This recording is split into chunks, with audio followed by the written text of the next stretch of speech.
बिस्मिल्लाहिर्रहमानिर्रहीम। हमारे मुल्क की अजीम दीनी दरसगाह के जिसे दारुल उलूम देवबंद सानी कहा जाता है और बिल्कुल सही कहा जाता है, इसलिए कि इस इदारे ने अपनी इस्लाही और इल्मी खिदमात से साबित किया है कि वाकई ये इदारा दारुल उलूम देवबंद की अज़मतों का अमीन है। उसकी अमानत को इसने सही तरीके से अदा किया है, चाहे इल्मी मैदान में हो या हक़ गोई के मैदान में हो। इतना बड़ा इल्मी इदारा अगर किसी शख्सियत पर और उसके इल्म पर एतमाद करता है और उसे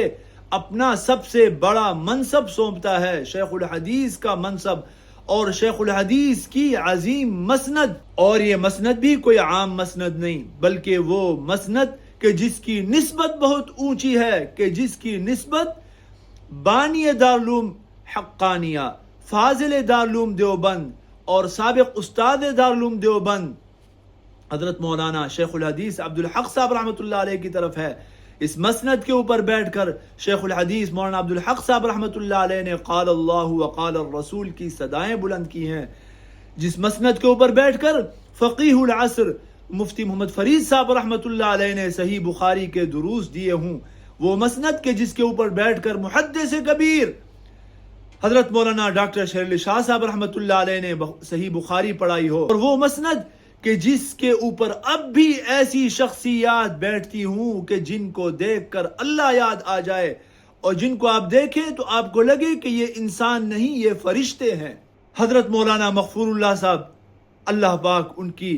ज़िंदगी में बरकत अता फरमाए, और हजरत मौलाना अब्दुल हलीम दीरवी साहब, जिनको तलबा प्यार से मग़फ़ूरुल्लाह बाबा और दीर बाबा कहते हैं, उनको बाबा कहकर पुकारते हैं। इतनी बड़ी शख्सियात की मौजूदगी में अगर किसी शख्सियत को ये मसनद सौंपी जाती है, उसके ऊपर एतमाद किया जाता है, तो आप अंदाजा लगा सकते हैं कि अल्लाह रब्बुल इज़्ज़त ने उनको कितना इल्म से नवाजा होगा और उनके तक़वा और तहारत का कितना बड़ा मकाम होगा कि ये इदारा उसके ऊपर एतमाद कर रहा है। मेरे मोहतरम दोस्तों, शेखुल हदीस की मसनद के ऊपर कोई आम आदमी नहीं बैठ सकता, मगर अफसोस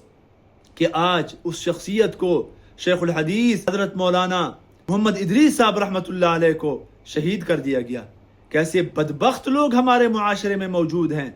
कि जिनकी ज़बान के शर से और जिनके हाथ के शर से